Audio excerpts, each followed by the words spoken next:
more time.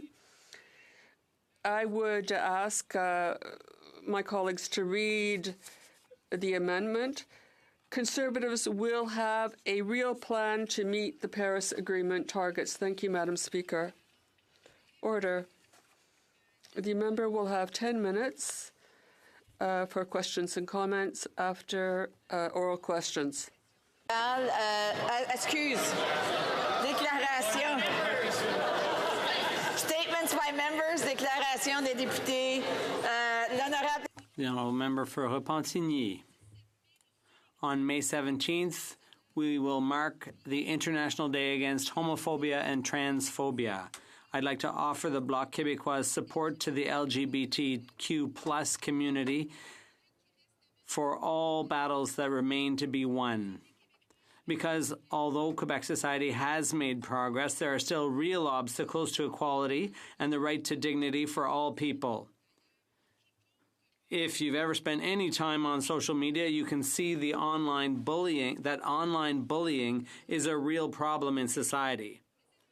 And that's even more true for LGBTQ people, who are 90% more likely to report abuse. That is why we salute the work of organizations like GRIS, the Fondation Emergence, the Rainbow Alliance, and so many others in fighting discrimination and prejudice. Together, let's work on building a Quebec where every individual feels free to express their identity and uniqueness without discrimination. Speaker, I rise today to honor the memory of my Uncle Ben Seri.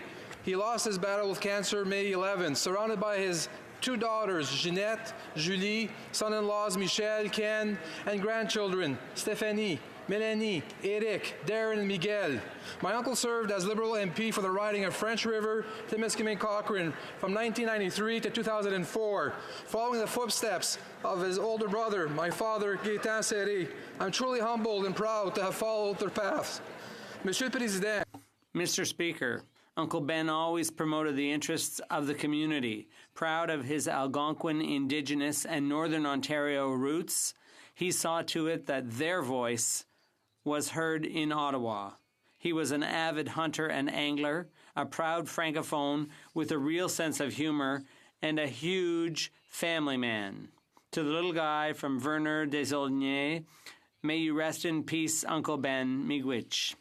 The Honourable Member for Souris Moose Mountain. Bravo. Speaker, Sunday was Mother's Day, and I would like to highlight an outstanding new mother, Catherine Gillis. Catherine is a lawyer living in Estvan with her husband Dylan and their 11-week-old daughter Zella. Catherine learned from Donna, her strong and vibrant mother, the value of knowledge and community. At age 18, she chaired the first ever Estvan Relay for Life and did so again in 2015. She is a board member of the Estvan Art Gallery and Museum, coordinator for the upcoming Rafferty Rumble, volunteers for the Estvan Free Legal Clinic, does fundraising for organizations like Special Olympics Saskatchewan. Catherine constantly promotes the community of Estvan and is passionate about sport and fitness throughout Saskatchewan. She teaches Learn to Skate, judges for Skate Canada following her stint as a competitive figure skater. Most recently, she ran a 5-kilometer fundraising race, coming second 10 weeks after having Zella. Catherine is the definition of a strong woman, is sure to continue to grow in her role as a new mother. And Mr. Speaker, it happens to be Catherine's birthday today. Happy birthday, Catherine. All right. Hear, hear. The Honourable Member for Brampton Centre. Mr. Speaker, Brampton Centre is rich and vibrant in culture that we import from rest of the world to make our city extraordinary. Canada followed the United Nations in recognizing the International Decade for People of African Descent. I thank President Abu Asante of African Canadian Social Development Council for providing me the opportunity to be part of the celebration held in Brampton. It was wonderful to experience for the celebration of culture, art, and magnificent costumes from the cradle of the community. Such events bring greater diversity to Canada, affording us more opportunity to facilitate stronger international relations. I commend Afro-Canadian for their great contribution to the Canada. Thank you, Mr. Honourable member for Hamilton Mountain. Mr. Speaker, the number of Canadian seniors living in poverty is clearly a crisis, and it's clear this Liberal government has no plan to help. As we get closer to an election, we will hear bigger and bigger claims from this government about what they have done for seniors. Don't believe any of it. A recent study done for the Hamilton Community Foundation laid bare the dire situation for many of our seniors in Hamilton. The report cited an increase in poverty rates for Hamilton seniors, more seniors using food banks, an increase in the number of seniors needing to work to get by, and an increase in seniors living alone. The study project's director, Jeff Wingard, says they have found a rise in poverty rates for the first time in recent memory. He also said the number of seniors who are working has doubled, many in low-paying jobs, and many of those seniors are working because they have to, not because they want to. This government needs to get their heads out of the sand, recognize there is a real problem, and offers up real solutions and not empty election promises. Thank you. The honourable member for Kildonan St. Paul. 100 years ago, on May 15, 1919, Winnipeg unions declared a general strike. Reacting to oppressive laws and dangerous working conditions, 30,000 workers rose up to demand basic human rights. Laborers, public servants, and even the city police walked off the job. Manitoba's Conservative government declared the strike the work of Bolsheviks and alien scum, new immigrants. Then the federal government sent in the Northwest Mounted Police as strike breakers. On Bloody Saturday, their violent actions caused the death of 2 workers and ended the strike. Even today, we hear the echoes of this dangerous thinking as immigrants are scapegoats and working class people are marginalized. 2 years later, a Liberal government took power, enacting sweeping reforms to our labor laws. I, for one, am proud to be part of a government that works to advance the rights of all Canadian citizens. The honourable member for Aurora Oak Ridges Richmond Hill. Mr. Speaker, both communities in my riding of Aurora Oak Ridges Richmond Hill know the importance of opening their doors and welcoming people throughout York Region, Ontario, and Canada to the cultural, religious, historic, and athletic excellence our community has to offer. Last weekend, organizations across Richmond Hill participated in Doors Open Ontario, including the Lake St. George Field Centre, Swan Lake Centre for Conservation and Innovation, Thomas Boynton House, and many more. Special thanks to the Richmond Hill Hindu Temple and St. Mary and St. Joseph Coptic Orthodox Church for the fabulous personalized tour they gave me. And mark your calendar for August 17th for Doors Open Aurora to visit the Aurora Farmers Market, Church Street School, Hillary House and Koffler Museum of Medicine, and Theatre Aurora, just to name a few. Many thanks to all who participate in Doors Open in Aurora and Richmond Hill for sharing who you are, what you do, so we can celebrate the vibrancy of our communities and all that makes us who we are as Canadians. The honourable member for Egmont. Mr. Speaker, today my PEI colleagues and I welcome the newly elected Premier Dennis King to Ottawa, and we appreciate the collaborative tone that he brought with him. With the mighty island leading the country in economic performance as he takes office, Premier King has large shoes to fill, and our government is ready and willing to support the many community groups and municipalities who are eager to get back to work improving their communities. The Canada-Prince Edward Island Integrated Bilateral Agreement provides $366 million in federal funding over the next decade for cultural, rural, and green infrastructure priorities as identified by provincial governments. Myself and my PEI colleagues share a common goal of helping islanders, and I look forward to building on our enviable economic position by investing in rural infrastructure and sustainable community projects in my riding of Egmont. Honourable member for Etobicoke Centre. Mr. Speaker, 75 years ago, on May 18, 1944, the Crimean Tatar Surgun was launched by Soviet dictator Stalin. All of Crimea's Tatars were forcibly transported 4,000 kilometers east into the inhospitable Central Asian steppes. More than half died of suffocation, hunger, and disease. However, genocide was not enough. All traces of these people were to be erased. Crimean Tatar books were burned. Crimean Tatar towns and villages renamed with Russian names, Muslim cemeteries and mosques razed, all written references of these people erased. Today, we are honored by the presence of the iconic Mustafa Jamilyev, who spent 15 years in the Soviet Gulag demanding his people's right of return, and today has again been banned from his ancestral homeland. Let us draw on the wisdom of Raphael Lemkin and recognize May 18th as a Crimean Tatar Genocide Surgun Memorial Day.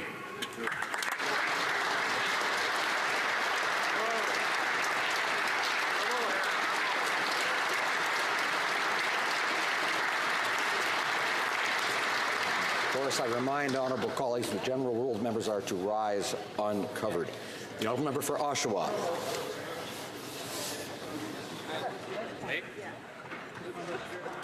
Mr. Speaker, this Prime Minister has failed to deliver for Oshawa.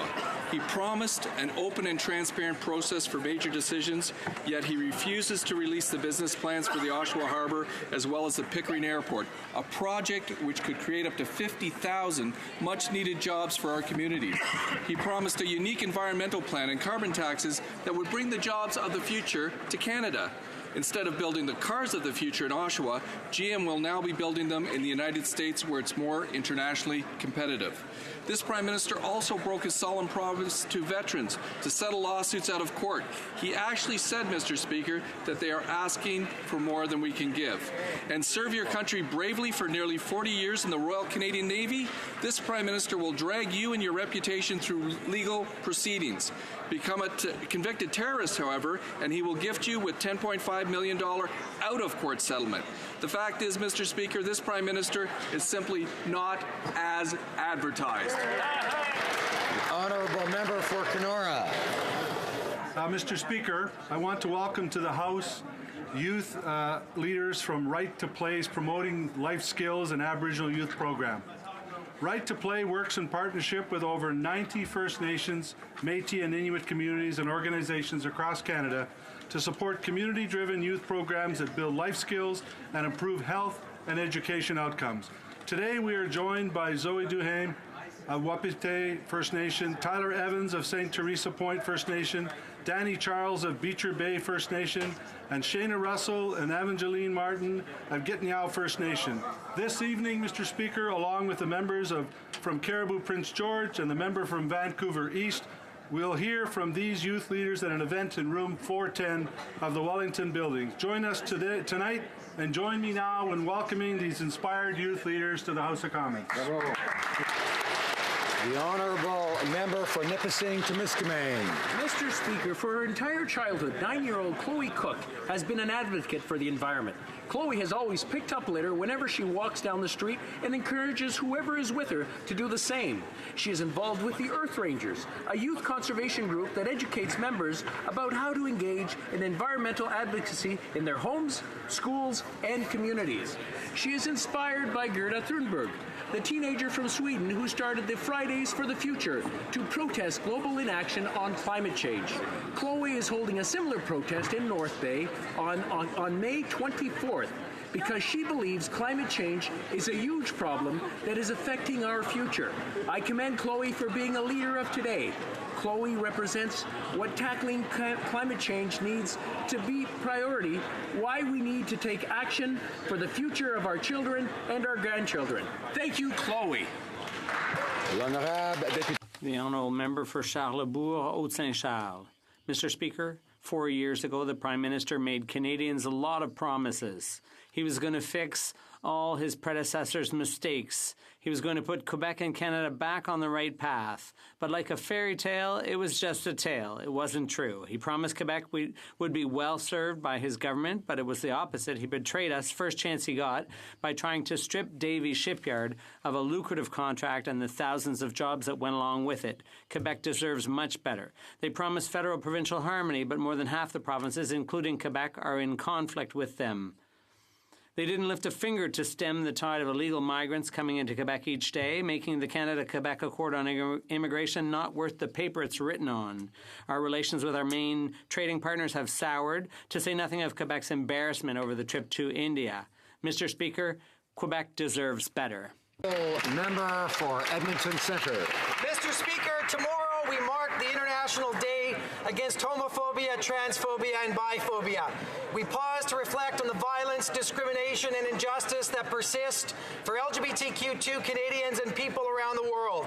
C'est grâce au Thanks to the work of Fondation Emergence, this day has been celebrated for the past 16 years. Each year, International Day Against Homophobia, Transphobia, and Biphobia marks the launch of public education campaigns against discrimination. Violence has real-life consequences.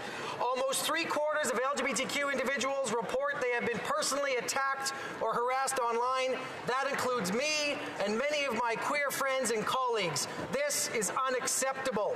Canada's co-chairship with Chile of the Equal Rights Coalition is a commitment to ending these injustices. We thank Uruguay and the Netherlands for their foundational work. And as we pass the torch to Argentina and the United Kingdom, we say, persecution, hate, ignorance have no place in this world. We will stamp it out.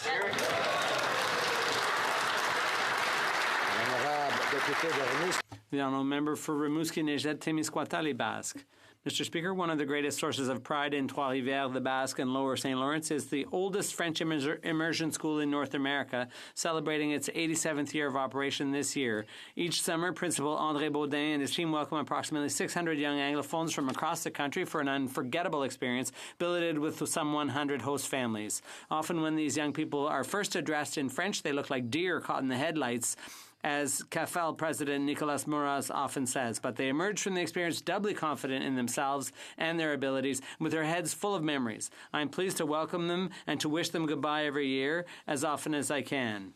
But this time I'll do it with a little sadness, since André is retiring this summer after 10 years as principal. We'll be sad to see him go, with his heart as big as Notre-Dame-des-Neiges Church and his legendary sense of humor. His successor, Cathy Assari, will soon take over. She'll have some big shoes to fill. Thank you, André, and enjoy a well-deserved retirement. The honourable member for Haldimand Norfolk. Well, Mr. Speaker, in an age of online shopping, most Canadians have had at least one bad experience buying something online where what arrives is a cheap imitation of what one ordered. Unfortunately, there are a lot of Canadians feeling that way about the Prime Minister right now. Ooh. What was promised was brand new and clean. Instead, what they got was a rehashed version of the old 1996 to 2004 model of the Liberal Party, bending the rules for the big corporate buddies.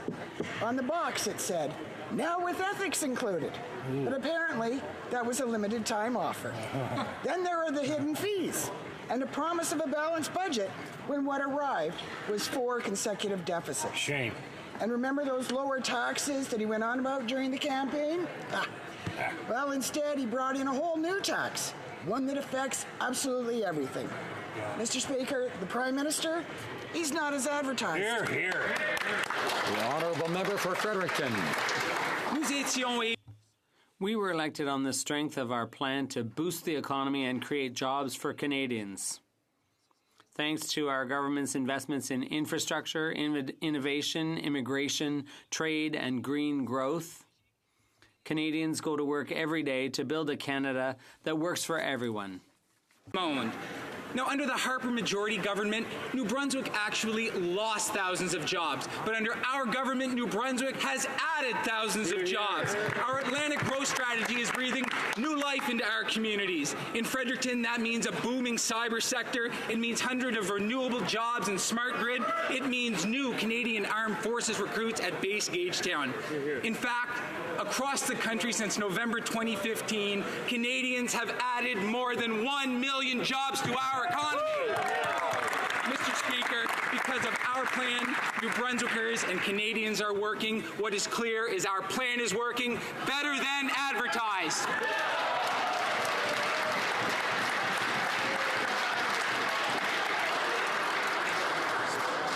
Oral questions. Questions orales. The Honourable Opposition House Leader.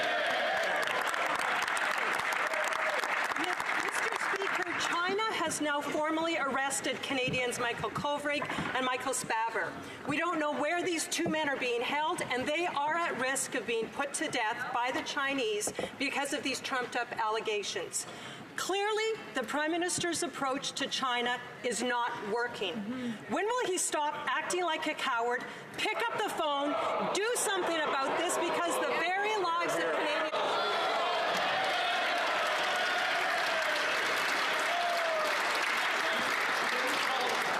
The honourable member will know first that you can't do indirectly what you can't do directly, and so I ask her to withdraw the word and apologize.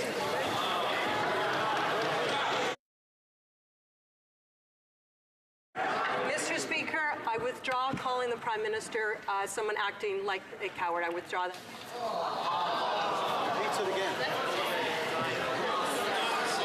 The Honourable Minister of Official Languages. These are the lives of Canadians that we're talking about. We shouldn't be playing politics about it. That's right. Mr. Speaker, we strongly condemn the arbitrary arrest of Michael Kovrig and Michael Spavor and continue to call for their immediate release. The minister is in close contact with their families. We have rallied an unprecedented number of partners around the world in support of Canada's position. Canada continues to express its appreciation to those who have spoken in support of these detained Canadians and the rule of law. Thank you. Opposition House Leader. Earlier this week, the House apologized to Vice Admiral Mark Norman, but as of yet, the Prime Minister has not. We all know very well that the House apologizing is vastly different than the Prime Minister apologizing. We know the Prime Minister has no problem apologizing, though he's done so to Omar Khadr, convicted terrorists. So why in the world would he not apologize to Vice Admiral Mark Norman, who has been wronged, maligned, and almost bankrupted by this Liberal government? When can he get... The Honourable Minister of National Revenue. Mr. Speaker, Canadians can rely on the independence of their institutions. We supported the motion recognizing the Vice Admiral Norman for his hardship. We are looking forward to what the General Vance will do in his discussions. And contrary to the Conservatives, we on this side of the House trust our institutions. The Honourable Opposition House Leader. Well, Mr. Speaker, we've learned that military regulations are preventing Vice Admiral Norman from speaking freely about what the Liberals have been doing to him over the last 3 years. Canadians deserve to know what the Prime Minister and his office did to Vice Admiral Norman, but they won't know unless he's allowed to speak. Gee, where have we heard that before? Yeah. Mr. Speaker, will the Prime Minister remove this gag order, or are we again going to see another person with honor and integrity being told by the Prime Minister to just sit down, shut up, and stay silent? The Honourable Minister of National Revenue. Mr. Speaker, committees work independently of the government, and we will await the outcome of their deliberations. With respect to the process, the Public Prosecution Service of Canada noted when it stayed the prosecution that there were no outside factors or influence that were taken into consideration. There was no influence, including political interference, in the decision to lay charges or suspend the prosecution. Any statement to the contrary is baseless and absurd. The Honourable Member for Charlesbourg-Saint-Charles. Mr. Speaker, like his father, the Prime Minister has never recognized the importance of Quebec within Canada. His words towards our province are positive, but his actions show clearly that he is vindictive and small-minded. He has thrown the full weight of his government behind a coordinated operation to cancel the Asterix contract. Why? The Honourable Minister of National Revenue. Mr. Speaker, our government is determined to strengthen the Royal Canadian Navy and ensure that it has the capacity it needs to serve Canadians. The Davie Shipyard is a major shipyard, and we acknowledge the expertise of its workers who delivered the Asterix. The Asterix is temporarily meeting our supply needs at sea, and thanks to this transition to the future fleet, the Royal Canadian Navy will be able to continue to fulfill its missions to train and to deploy for this country and abroad. The Honourable Member for Charlesbourg-Saint-Charles. Mr. Speaker, was the member agreeing in Cabinet to trying to cancel the Davy contract? This was the first decision made by the Cabinet. A good thing it didn't work. But can the Prime Minister understand why there has been a coordinated operation to destroy Vice Admiral Norman? The Honourable Minister of National Revenue. Mr. Speaker, based on last week's decision, the prosecution of Vice Admiral Norman was suspended.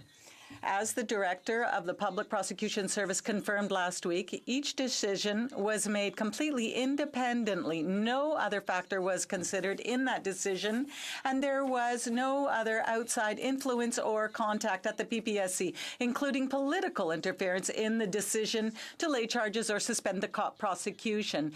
Any statement to the contrary is absurd. For New Westminster Burnaby. $47 billion.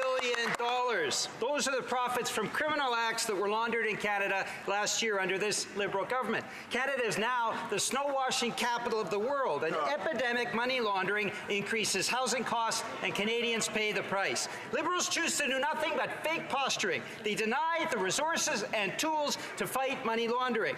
The BC NDP government has taken a courageous stand and launched a public inquiry. Will the Prime Minister show some courage and initiate a joint public inquiry cooperating with the government of British Columbia? The Honourable Minister of Border Security. Mr. Speaker, in fact, our government takes the threat posed by money laundering and organized crime to Canada's national security and the integrity of our financial sector very seriously. And that's why in Budget 2019, Mr. Speaker, we brought forward new measures to improve the transparency of beneficial ownership, to add $68.9 million to the RCMP and $50 million to CRA's real estate audit teams. Mr. Speaker, there are many important measures that we're acting on, and that's why it's with some disappointment that the NDP voted against those measures. The Honourable Member for Rosemont-la-Petite-Patrie. Mr. Speaker, we learned today that money laundering in this country has now reached $50 billion a year. $50 billion. And so that the Liberals fully understand, that's about 10 pipelines worth. While the Liberals are asleep at the oil switch, the NDP government in British Columbia is showing leadership and holding a public investigation into the matter. Who do the Liberals want to protect now? Are they going to follow British Columbia's example and take real steps to put an end to this plague? Minister of Border Security. Mr. Speaker, let me first say how delighted I am to hear the NDP's newfound interest in money laundering. Because in Budget 2019, we created both the Action, Coordination and Enforcement Team and a Money Laundering Center of Expertise to strengthen financial intelligence information sharing with law enforcement, directly in response to conversations we were having with the government in British Columbia. We've also provided resources, as I said, to the RCMP, to FinTrack, and to CRA. We've added a new offense of recklessness in that legislation as an offense to the criminal code to facilitate prosecutions. And I look forward, now with the newfound interest in money laundering. The Honourable Member for Rosemont-la-Petite-Patrie. Mr. Speaker, after having been asleep at the switch, all of a sudden the Liberals are waking up. They're sounding the climate alarm. They're jumping up and down. They're rattling on and putting on a great smoke and mirrors show. This is the same government bought a pipeline with our money and gave millions of dollars in gifts to oil companies. That's Liberal hypocrisy at its best. These are the champions of blah, blah, blah. But what we need is action. That's what young people are asking for. Will the Liberals have the courage to do the right thing and stand up for our motion, support it, that is calling on lowering greenhouse gas emissions now? The Honourable Minister of the Environment. Mr. Speaker, obviously we have a climate emergency, and that's why we have a motion before Parliament right now. I want everyone to stand up and say that the science is clear on climate change. Obviously, there is an emergency, and we need to fulfill our international commitments. We have a climate change plan, and we are going to tackle this while we grow the economy at the same time. We created 1 million jobs. Our economy is growing, and I hope that everyone will vote on in support of our motion to declare a climate emergency. Mr. Burnaby. The truth is, the Liberals are trying to ram through Trans Mountain, which will mean Canada provoking even greater climate change. Now, declaring a climate emergency doesn't mean responding with platitudes and pipelines. Tackling climate emergencies takes more than a fake price on carbon that excludes the big emitters. It takes leadership. Liberals spout platitudes and ram through pipelines. Why don't Liberals do the right thing? End subsidies for big oil and gas and abandon the massive emissions to come from the Trans Mountain Pipeline project. Bravo. The Honourable Minister of Environment. Mr. Speaker, it's always very challenging in this House. On the one hand, we have a party that doesn't believe in taking climate action, who attacks the price on pollution, pretending that we're not giving the money back, that we're taking action to reduce emissions while putting more money in people's pocket. On the other hand, we have another party saying it's a fake price on pollution. I don't really get it. Look, we've got a climate emergency. We need to come together and take serious action. We have to stop fighting, and we need to move forward together. That is the only way we will be able to tackle climate change. That is the only way we'll be able to grow our economy. We've got to come together as a country. We owe it to our kids. Exactly. Order.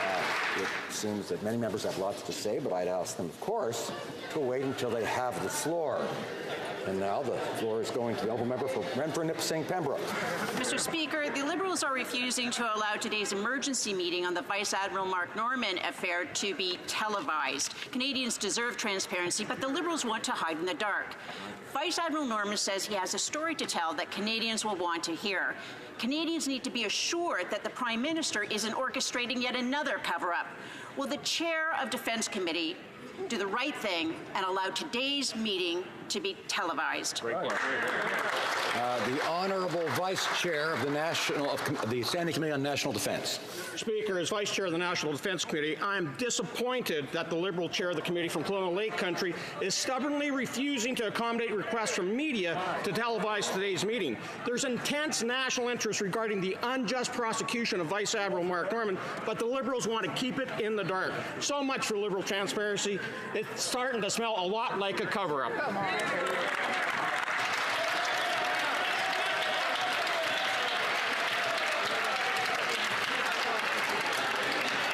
Now, order. The honourable member for Selkirk Interlake Eastman. Mr. Speaker, last night I asked the Minister of National Defence if he would finally apologize on behalf of the Liberal government to Vice Admiral Mark Norman for the miscarriage of justice he suffered at their hands. The answer? Nothing.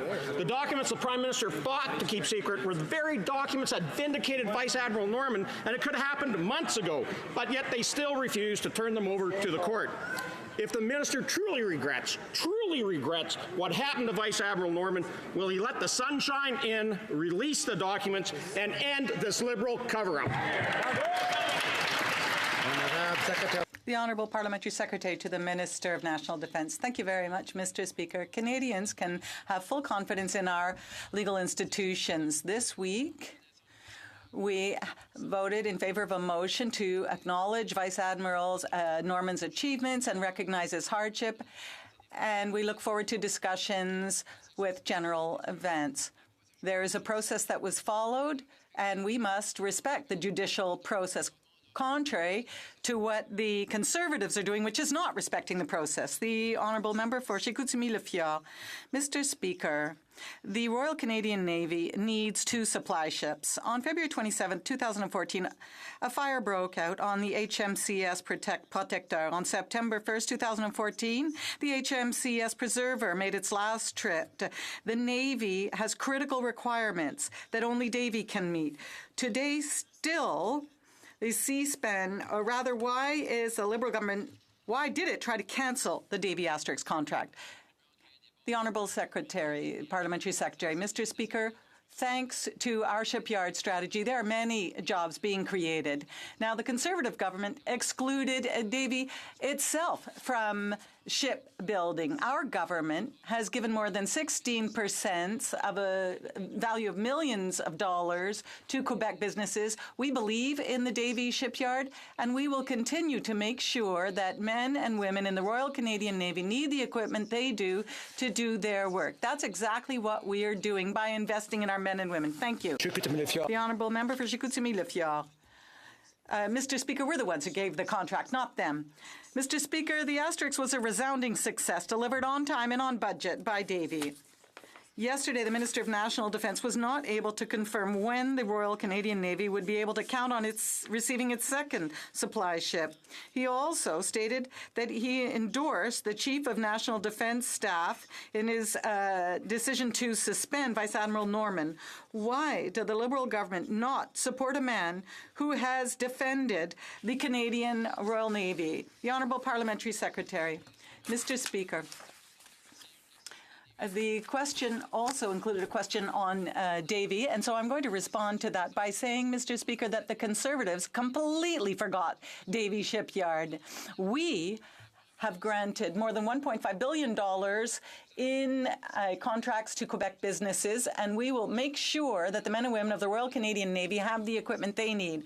Our government takes the advice of the Departments of Justice and the Royal and the Canadian Armed Forces in order to be able to make the best possible decisions on supply ships. Oak Ridge's Richmond Hill. Mr. Speaker, we know that it was an orchestrated effort by the Prime Minister to politically interfere in the Mark Norman case. Documents were withheld and redacted, code names were used to suppress information, witnesses were tampered with, and clandestine meetings were held where no notes were taken. The Prime Minister's own lawyer talked about the need to engineer the issues at stake. Will the Prime Minister apologize to Mark Norman and immediately return the Admiral to his job? The Honourable Parliamentary Secretary. Mr. Speaker, once again, this week, we supported the motion acknowledging the service of Mark Admiral Norman and apologizing to his family, and it's the entire House that supported that motion. Now we await the next steps on the behalf of the Chief of Staff. And General Vance will be sitting down with Vice Admiral Norman to speak about next steps. We respect the process, contrary to the Conservatives, who have been trying to undermine the process for years and undermine our judicial process. Ridge's Richmond Hill. Well, Mr. Speaker, the prosecution may have been completely independent, but it's this government that was anything but. Canadians know that the Prime Minister was wrong to politically interfere in the Mark Norman case. Now Canadians expect the Prime Minister to say he's sorry. It's clear the Prime Minister did everything he could to punish Admiral Norman. From tarnishing his reputation to destroying him financially, the Prime Minister was unrelenting. So when will the Prime Minister, on behalf of the government, not this House, the government, apologize to Mark Norman and give him his... The Honourable Parliamentary Secretary. Mr. Speaker, once again, we accepted unanimously a motion in this House for apologies to Vice Admiral Norman. Now, Mr. Speaker, the Director of the Public Prosecution Service said that there was no outside influence, no other factors were taken into consideration in the decision to lay the charges or stay the prosecution. That is the Public Prosecution Service that said that. And so any accusation of that is absurd. We all have to respect the judicial process. We will always do that on this side of the House, contrary to the Conservatives. For North Island, Powell River. Mr. Speaker, Kinkham, a community in my riding, has been going into debt every year because of this government's lack of action to get them off diesel. This community has been grappling with dangerous floods because of climate change. Like many communities across this country, they want action. Our motion asks the government to stop subsidies to big oil, not to communities like Kinkham. Liberals are misleading people by using their own failure to deliver for Indigenous peoples to defend against their lackluster record on climate change. So it's a simple question. Why are the Liberals refusing to support our motion to fight climate change? Honourable Minister of Indigenous Services. Thank you, Mr. Speaker. That's not how it reads at all. And in fact, we will remain on guard and work diligently with Indigenous communities as they make the transition from a diesel economy to a new economy. But in the meantime, we have to remain vigilant, and we have to make sure that we protect at least 24 Ontario communities that presently rely right now on that subsidy in order to power their water rehabilitation facilities and in order to power their schools. We will continue to work with First Nations as they, like the rest of us, make a transition to a new energy economy. Thank you. Honourable Member for North Island, Powell River. While this community is in British Columbia, Mr. Speaker, it is deployed deplorable that the Liberals are using access to housing and the cost of living on reserves to defend their subsidies to big oil. It is unacceptable to see the government mislead people to protect rich corporations. New Democrats are talking about the more than $6 billion given last year to oil giants. And the Liberals are trying to claim that they can't cancel those subsidies because it would deny Indigenous communities basic fairness? Enough. When will they join us in fighting climate change and also make sure that no Indigenous community is left behind? The Minister of Indigenous Services. And I would say, Mr. Speaker, enough with legislation and policy being placated here in this House without consulting with Indigenous communities first. I would ask the NDP exactly how much consultation with Indigenous groups did they do before they decided they wanted to end subsidies, the federal energy subsidies. I would ask them how much consultation they've done. I know on this side of the House we continue to consult because the path to reconciliation requires all of us to do so. Thank you very much, Mr. Speaker. The Honourable Member for Richmond, Arthabaska. Mr. Speaker, this Liberal government is unable to agree with the provinces on several files. The Minister of the Environment is constantly attacking the governments of Ontario and Alberta. The Minister of Tourism, whenever she can, is criticizing the government of Ontario. And the Minister of Families and the member for Louis-Hébert publicly attacked the Premier of Quebec. And so my question is this. Does the Prime Minister agree with this disrespectful and condescending way of doing things on the part of his members of Parliament and Liberal ministers? The Honourable Minister. Mr. Speaker, you really have to be a Conservative to be against projects throughout the country. This morning, I was speaking with my counterpart in Alberta. We are proud of having approved more than 4,000 projects throughout the country. We've invested more than $2.4 billion in the Atlantic region. We've invested more than $6.7 billion in Quebec, and we're proud of having invested more than $12.9 billion in Ontario, as well as $15.6 billion out west. And we'll continue to invest to improve the quality of lives of Canadians throughout the country. The Honourable Member for Richmond Arthabaska. What's unfortunate is that he picked up the wrong piece of paper to answer my question. Mr. Speaker, this government is paternalistic and condescending to our main partners, the provinces. Just imagine, the Prime Minister last Friday said that the Premier of Quebec was engaging in petty politics. That comment is disrespectful towards the person who was democratically elected by the people of Quebec last October. Does the Minister of Infrastructure agree with the words of his Prime Minister, who is being so disrespectful? The Honourable Minister of Infrastructure. Mr. Speaker, I do have a lot of respect for my colleague. But, you know, respecting Quebec, Mr. Speaker, means more than just asking questions in the House of Commons. It means acting in the interests of Quebecers.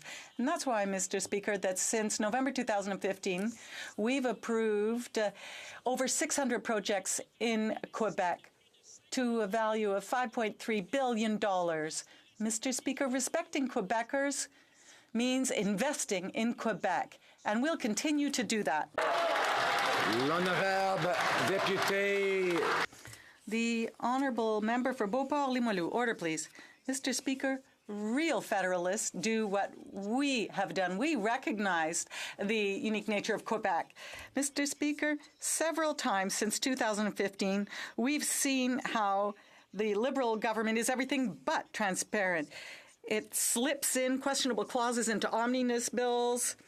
And this year, the Liberals refused to properly fund the Office of the Auditor General. Why did they hold back the funds this office needed to fully conduct its audits? Because this government has to be accountable to Canadians. The Honourable Parliamentary Secretary to the Minister of Finance. Thank you very much, Mr. Speaker. With respect to officers of Parliament, we have no lessons to take from the Conservatives. We'll recall what happened in terms of unilingual Anglophone officers of Parliament. When did this government has given our officers of parliament the tools they need. The OECD last summer said that from 2015 to 2019, a typical family of four has $2,000 more in its pockets. And that's what this government is doing for the middle class. Member for Calgary, Rocky Ridge. Well, Mr. Speaker, this government will do anything to avoid accountability. We've seen them try to cover up the interference in prosecutions in the case of SNC Lavalin and Mark Norman. Now the Auditor General says that his office cannot fulfill its mandate because it did not receive the funds it needs. And as a result, they've canceled 5 important audits. For 140 years, the Auditor General has helped hold governments accountable. Will the government commit today to end its culture of cover-up and fully fund the Auditor General's office? Honorable President of the Treasury Board. Our government is committed to supporting the important and ongoing work of our Auditor General. Where an officer of Parliament, such as the Auditor General, identifies the need for additional resources, we consider such requests very carefully to ensure that the office can continue its important work for Canadians efficiently and effectively. The Honourable Member for Windsor West. Order. With gas prices soaring, nothing protects Canadians from being gouged. A gas price monitoring agency was being established until it was destroyed by the previous Conservative government. And meanwhile, Canadians keep getting ripped off. Gas pumps routinely charge people the wrong amount of money, but when Canadians pump their gas, they want to know what they're getting for, and they're paying the correct amount of money. And to make things worse, the pumps are rarely inspected. All the while, the industry racks up record profits and continues to get subsidies from the Liberals. Canadians are fed up. Why didn't this government finally protect consumers and restore the price monitoring agency? Hear, hear. Honourable Parliament Secretary, the Minister of Finance. Order. Merci beaucoup, Monsieur le Président, et je tiens à... Thank you, Mr. Speaker, and I'd like to say that we've been working on protecting consumers Canada-wide, especially with respect to finances and consumers. We want to make sure that Canadian consumers are protected, and we'll continue doing so. The Honourable Member for Sherbrooke. Mr. Speaker, last year, advertising revenue for Facebook and Google totaled more than $5 billion. Despite this, these two companies didn't pay one damn penny in taxes. The Minister of Revenue said she was focusing on the big fish. Well, wakey, it's not for nothing that they're called web giants. While the government is twiddling its thumbs, our artists, our business, and our media are footing the bill. When will they put an end to this privileged treatment? The Honourable Parliamentary Secretary. Thank you, and I thank my honourable colleague for the question. We've been working hard with international partners to deal with web giants to ensure that they pay their fair share. Mr. Speaker, this is not a uniquely Canadian problem. That's why we are working with our international counterparts and with groups like the OECD to come up with a consensus-based approach. We want to ensure that a tax system that is fair, that works for everybody. But, Mr. Speaker, I want to point out the consistent inconsistencies when it comes to the NDP and closing tax loop. Order. I would ask the Honourable Member for Longueuil Saint-Hubert to not speak when someone else is speaking. Mr. Speaker, 45,000 Canadians die of smoking-related issues each year. This amounts to 1 out of every 5 deaths in this country. Smoking-related illnesses cost the healthcare system approximately $6.5 billion every year. As such, I'd like to ask the Parliamentary Secretary to the Minister of Health, what steps is the government taking to reduce the use of tobacco products here in Canada, particularly amongst our young people? Honourable Parliamentary Secretary. Order. Thank you, Mr. Speaker, and I'd like to thank my colleague, the member from Mount Royal, for the question and his work on this important issue. Tobacco kills 1 Canadian every 12 minutes.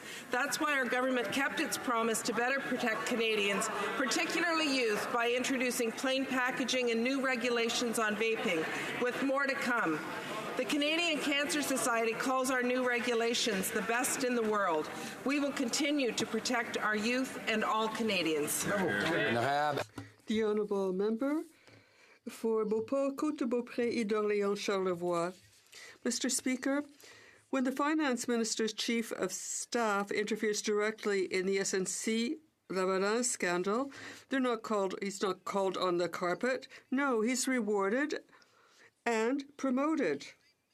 And we've learned that he even threatened the former Attorney General's staff and tried to circumvent the rule of law.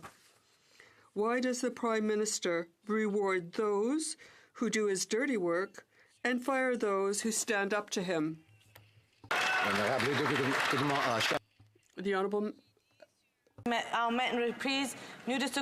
Mr. Speaker, as we've said many times, we respect our institutions and we know that they work independently of government.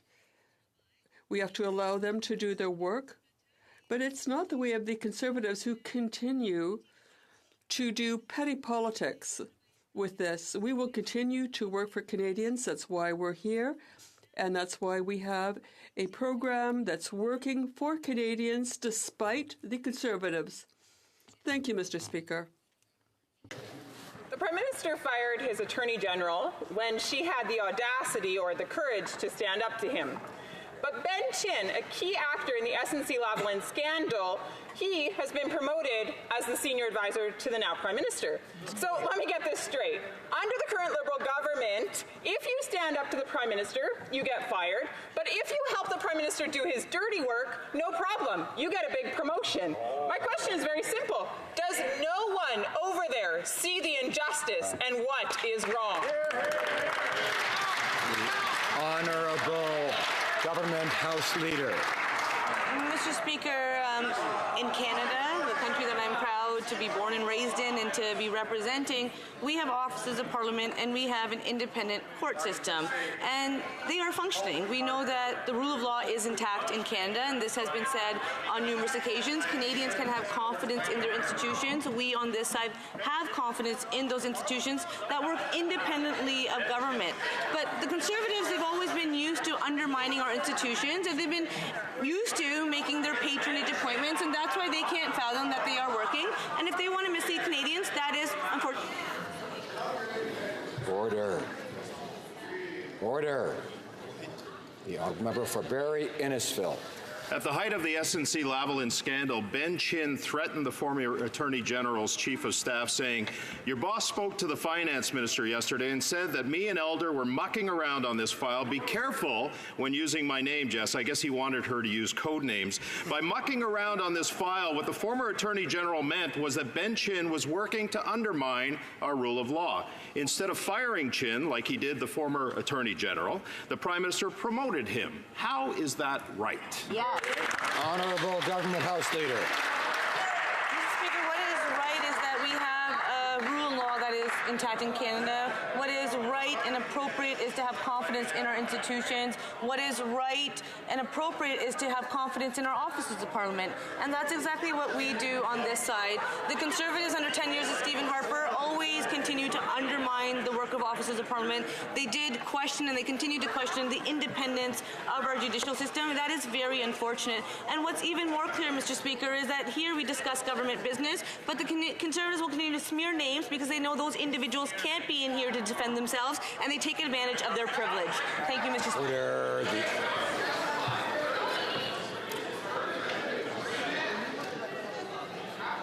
Order. The honourable member for Barrie Innisfil.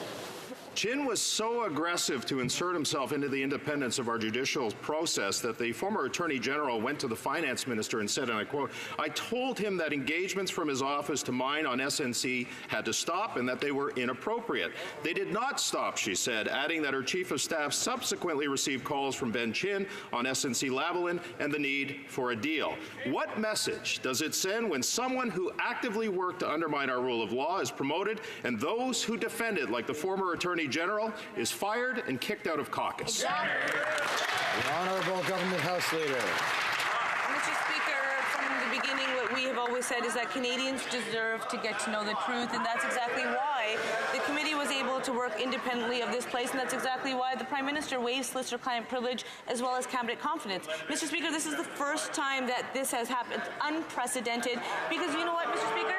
People should be able to speak for themselves. And we live in a country where we have a rule of law that's intact in Canada. Unfortunately, that member cannot handle having people speak for themselves because he feels that he needs to speak for them. But I think the former Attorney General was more than capable. Thank you, Mr. Speaker.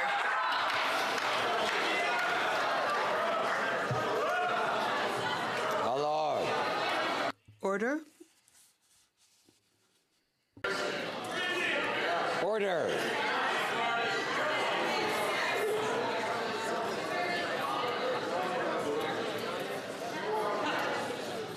Order. The honourable member for Carlton Trail, Eagle Creek will come to order.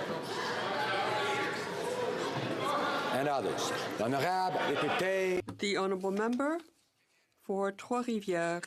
Mr. Speaker, Mr. Cusson, President of the UMQ, asked federal leaders to choose between effective solutions to fight climate change, and the Liberals responded with a motion with no commitments. Now the NDP is proposing stopping TMX, eliminating subsidies to oil companies, and bringing back Jack Layton's bill on climate change. Mr. Speaker, will the Liberals acknowledge the soundness of our position and vote in favour of our motion? The Honourable Minister. Mr. Speaker, it's really interesting that their motion came only after our motion. Our motion is clear. It's not partisan. There are three things that we have to do together. We have to acknowledge that we have a climate emergency. 2, that climate change science is sound. And 3, that we have to meet our international obligations. I'm asking everyone in this House, vote for this motion. We have an emergency on our hands. The member for New Westminster, Burnaby, to speak when he has the floor and not when he doesn't have the floor. The honourable member for Essex. Thousands of Canadian winery jobs are in danger because this government refuses to act. We are running out of time for a WTO settlement with Australia. This finance minister knows that if he removes the escalator tax, he will save 9,000 direct grape and winery jobs and another 37,000 tourism jobs linked to the industry. This is simple. Remove the escalator tax and the WTO challenge disappears. Leave it in place and jobs are threatened. We are running out of time. Will the Prime Minister reverse the escalator tax to save Canadian wineries? Yes or no? The Honourable Parliamentary Secretary to the Minister of Finance. Mr. Speaker, thank you very much, and I appreciate the question because it gives us another chance to actually talk about how our government lowered taxes for businesses. We've been investing in Canadians, and as a result, we've actually created 1 million new jobs. So, Mr. Speaker, it's hard to take the NDP seriously when they're talking about the economy because it seems like every day they change their position on various industries. But we on this side of the House have had a plan. Invest in Canadians, lower taxes for the middle class, for small businesses. As a result, Canadians are $2,000 better. A typical Canadian. Order. The Honourable Member for Portneuf-Jacques-Cartier. Thank you, Mr. Speaker. The Liberals have woken up today and realized that there is a climate emergency. It's been 3.5 years they've been in power, and they realize they haven't done anything worthwhile to reach the Paris targets. I'm quoting the National Observer. Canada will fall short, far short of its 2030 targets. With the Liberals, Canada will not be able to honour its commitment within the context of the Paris Agreement. Will this government finally tell the truth? The Honourable Minister of the Environment. Mr. Speaker, what Canadians want to know is the Conservative Party able to understand that we have a climate emergency? Can the Conservative government understand that climate change is real and accelerating? Can the Conservatives realize that we can give money back to people? Do the Conservatives understand that our economy and our environment in the 21st century go together? This is what everyone wants to know. I would remind the honourable member that after having asked his question, He should stop talking. Order.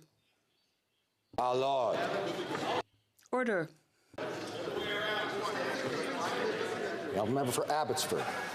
Day after day, the minister stands in this House and tells us that her so-called climate plan is working. And day after day, she is reminded by friend and foe that her climate plan is failing, that the Liberal government is falling far short of its Paris targets. Do you know why that is? It's because hers is not a climate change plan, it's a tax plan. And while she's busy forcing carbon taxes... Order. Let's have one member speak at a time. Order. The Honourable... that should apply to all sides. The member for Abbotsford. Continue. While she is busy forcing carbon taxes on Canadians, her plan is missing the mark by a country mile. When will the minister finally come clean and admit that her plan is not as advertised? The Honourable Minister of Environment. Mr. Speaker, we put a price on pollution. We're giving money back such that 80% of Canadians are better off, better than advertised. We've created a million jobs with Canadians, better than advertised. We're phasing out coal and ensuring a just transition for workers, better than advertised. But you know what is exactly as advertised? The Conservatives, because they're just like the Harper Conservatives. They have no plan for the environment, no plan for the economy.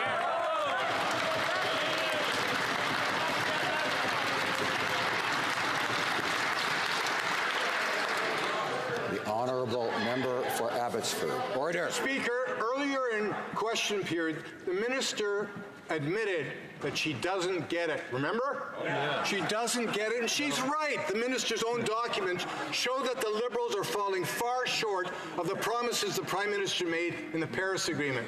So we have another promise made, another promise broken.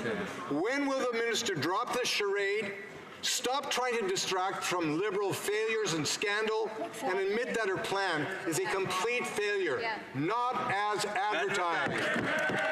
Honourable Minister of Environment.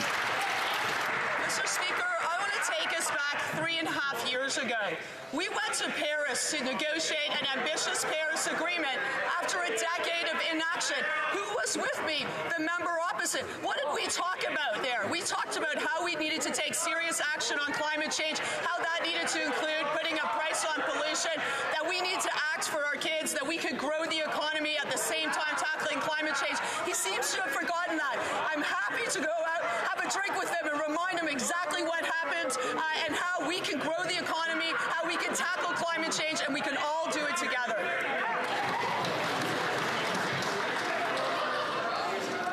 Order.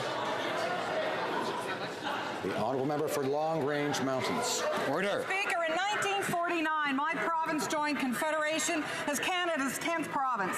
And since then, it's been our constitutional right as Newfoundlanders and Labradorians to be guaranteed a connection to Canada's mainland. Eastern Canadian ferries are essential for tourism, for the movement of goods and services, and providing locals with an alternative source of transportation. Can the Parliamentary Secretary for the Minister of Transport please advise my constituents and all those who rely on the ferry services how our government's plans are improving our connection to the mainland? Thank you. Parliamentary Secretary. Mr. Speaker, I'd like to thank the member from Long Range Mountains for this question and, of course, for her advocacy on this file. Our government is proud to be delivering the first new ferry on this route in 30 years, Mr. Speaker. More than 70% of goods, 30% of people arrive via this service. It is crucial for Newfoundland, Mr. Speaker. And this $80 million investment will ensure that both tourism and the economy continue to prosper in Newfoundland for the benefit of future generations, Mr. Speaker. The Honourable Member for Mégantic-l'Érable. How the Liberals are mishandling the canola crisis, Mr. Speaker. The minister couldn't get a formal meeting with her Chinese counterpart. No delegation, no WTO complaint, no ambassador, and no advance payment program. Yes, the Canola Growers Association said to farmers it hasn't been implemented yet. Wow. The Liberals are taking no action. When will they have access to the help they need to get through this Liberal failure? The Honourable Minister of Agriculture. Mr. Speaker, I we stand with our farmers from the very beginning, and I don't know where my colleague has been gone for the last 2 months and a half because apparently he missed a lot of it. I've traveled to the prairies. We have talked with the industry, with the farmers, with the provincial counterparts. We have created this working group. We have made a declaration at the WTO. I've traveled to Japan. I had a conversation with my Chinese counterpart. We are moving on this file and we take it very seriously. I remind members that we don't bring attention to questions about the absence or presence of members. Honourable Member for Windsor-Tecumseh. Thank you, Mr. Speaker. 15 months ago, this government promised that its ombudsperson for responsible enterprise, CORE, would be able to investigate human rights abuses committed by Canadian companies abroad. But these investigative powers are caught up in red tape, and it looks like it won't even open by the election. This government has a serious issue with corporate ethics and accountability, as the SNC-Lavalin scandal tells us. So this CORE office must be opened up and running by the summer. So will this minister follow up? The Honourable Parliamentary Secretary to the Minister of International Trade. Thank you very much, Mr. Speaker. I want to thank my honourable colleague for her question. I am proud to be part of a government for the first time in Canada's history to create an office for social corporate responsibility. Our government has fulfilled our promise, and today we are consulting with stakeholders on the mechanisms that are needed. We recently announced the chair of the CORE office, and we are currently consulting, and I will look forward to the honourable member's support for that office. Hear, hear. The honourable member for Winnipeg Centre. Speaker, yesterday was the 100th anniversary of the 1919 Winnipeg General Strike. 100 years ago, more than 30,000 workers started the largest strike in Canadian history. It was a passionate fight born on the streets of Winnipeg for workers' rights and for better working conditions. Bread and roses, Mr. Speaker, bread and roses. Today we remember the progress we've made thanks to the labour movement. Can the Parliamentary Secretary to the Minister of Labour remind the People's House of our commitment to organise labour? Oh, good question. The Honourable Parliamentary Secretary. I'd like to thank the member from Winnipeg Centre for the question and for his obvious passion about working on behalf of Canadian workers. With the 100th anniversary of the 1919 Winnipeg strike, I want to thank those pioneers for what they did. Mr. Speaker, unions matter. Unions represent people who work hard, support their families, and contribute to their communities and to the national economy. Unions fight for the middle class and have been a driving force behind historic progress made for workers. Our Prime Minister and our government, Mr. Speaker, we stand with workers today and every day.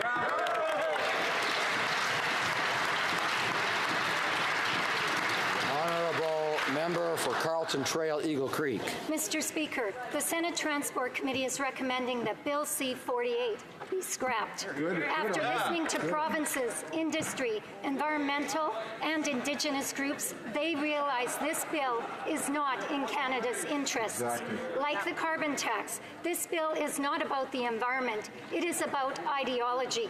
Will the Prime Minister agree to allow this bill to die and not whip his Liberal senators into reviving this flawed legislation? The Honourable Parliamentary Secretary to the Minister of Transport. Mr. Speaker, our government is proud of the work that we are doing to make sure that we not only protect BC's pristine coastline, but we actively invest to restore it. Of course, we are disappointed by the vote. We hope that the Senate will vote to continue debate in third reading. We're open to any amendments that the senators have. We'll keep working with them as long as it's within the spirit of the bill. The Honourable Member for Manicouagan. Mr. Speaker, the Bloc tabled a brief on Bill 21 at the National Assembly. Our message to Quebec's elected representatives is Ottawa is dying to fund a court challenge of the legislation on secularism. Through the court challenges program, will the Minister of Justice guarantee that he will not challenge directly or indirectly the bill on secularism in Quebec? The Honourable Minister. Mr. Speaker, our government has defended and will continue to defend the fundamental rights of each and every Canadian. The Canadian Charter of Rights and Freedoms protects rights, and we are the party of the Charter. Our position is clear. We will defend rights, but for the moment, this is a debate which will take place in Quebec by Quebecers. The Honourable Member for Manicouagan. Mr. Speaker, it wasn't a clear answer. We in the Bloc, we're very clear. We are for secularism. We're for services provided for and received with an uncovered face. We're for prohibition of religious symbols for people in authority working for the state. But the chairman of the Justice Committee is waiting for Bill 21 to be passed to initiate legal proceedings. Will you, yes or no, respect the will of Quebec and not challenge the Quebec legislation on secularism? I would ask the Honourable Member to direct her questions to the Speaker, the Honourable Minister of Justice. Mr. Speaker, as I just said, we are the party of the Charter. We respect basic rights, the basic rights of each and every Canadian. There is a bill which is now at the National Assembly. We will honour that process, Mr. Speaker. Thank you, Mr. Speaker. My question is for the Minister of Infrastructure and Communities. Yesterday in the House, the Minister said that he would work with Quebec and the provinces to ensure projects were approved in time for this construction season. Nunavut has a housing crisis that is contributing to high rates of poverty, suicide, and tuberculosis. The territory doesn't have reliable access to the internet. We need connectivity to educate our children and move our economy forward. Will the Minister extend the same courtesy, Mr. Speaker, to the Government of Nunavut and approve housing and connectivity projects in time for the summer construction season? Thank you. Of Infrastructure. Mr. Speaker, I'd like to thank my honourable colleague for his question. First of all, let me say we were all pleased to see Nunavut winning the Smart City Challenge in the 10 million category, where they propose a project which will leverage digital access to promote mental health across the territory. We're extremely proud to see our colleagues from Nunavut win that. But let me say that under the bilateral agreement, we will invest more than $566 million in Nunavut. We have already approved 21 projects, which represent about $333 million. We will continue to invest to improve the lives of people in the territories in Nunavut, create jobs, and create economic opportunity. Thank you, Mr. Speaker. I would like to draw to the attention of honourable members the presence in the gallery of the Honourable Dennis King, Premier of Prince Edward Island.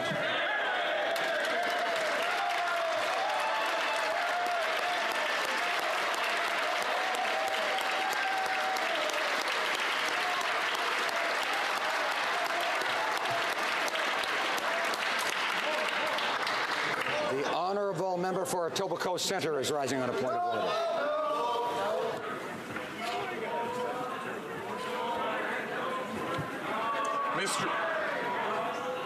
I'd ask the member to rise uncovered.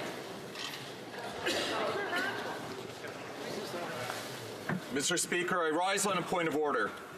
Having held consultations with all parties, I'm rising to ask the adoption of the following motion. I'm afraid it's already clear that there's no consent, no unanimous consent for this request.